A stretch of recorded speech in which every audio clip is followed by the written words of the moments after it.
Welcome to Trade Tracker on the Africa Trade Show, your weekly compass for everything shaping Africa's trade landscape. From bustling ports to emerging digital corridors, we connect the dots between markets, policies, and the people powering intra-African trade.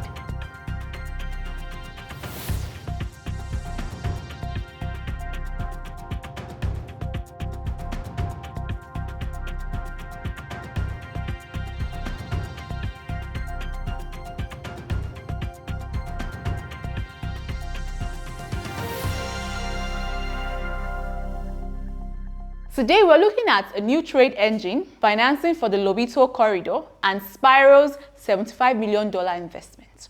A powerful new business partnership called the Africa Trade Engine, ATE, has just launched with a major goal: to make the new African Free Trade Agreements actually work on the ground.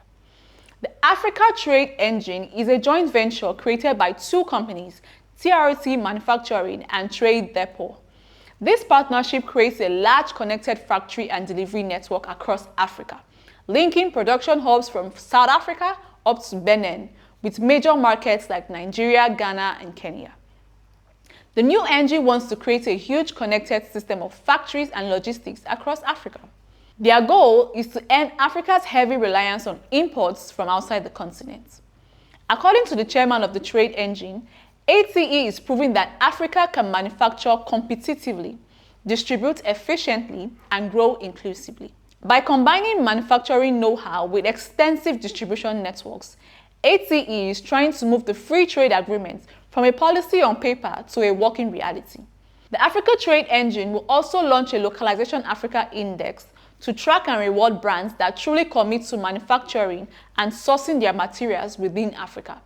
This will provide a clear metric for both investors and the governments. Next, we have the Lobito Corridor financing package. The African Development Bank, AfDB, approved a $211 million financing package for the Eastern Region Agriculture Value Chain Development Project in Angola. The core idea is to leverage the new Lobito Corridor, which is the railway link and transport link connecting Angola's coast to the DRC and Zambia, and to turn it into an economic engine for agriculture. The project aims to dramatically increase the production of cereals and rice in Angola's eastern provinces. By developing 150,000 hectares of new farmland and improving existing irrigation, the region can become a food basket. Instead of just being a transport route for minerals like copper and cobalt from the DRC and Zambia, the Lobito Corridor will now be used to ship Angolan food to its neighboring countries.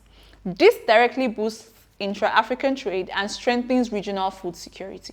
A critical part of the funding will also rehabilitate 400 kilometers of rural roads. Still on logistics, the Fund for Export Development in Africa, FEDA, which is the investment part of African Export-Import Bank, Afreximbank, has announced a $75 million investment in electric two-wheeler company, Spiro. Currently active in 7 countries, including Nigeria, Kenya, and Rwanda, with over 60,000 electric bikes and a growing network of over 1,200 battery swapping stations, this funding from FEDA will help Spiro rapidly grow its business.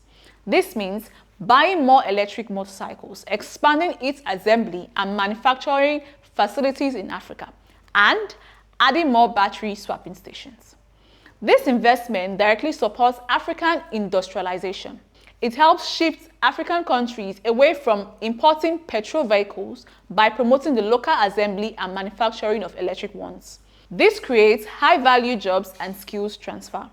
By building an integrated manufacturing base across several countries, this effort also supports the goal of the AfCFTA to strengthen trade and supply chains within Africa. That's all the trade we're tracking this week. We'll see you again next week with more. This is Delight Sonny on the Africa Trade Show.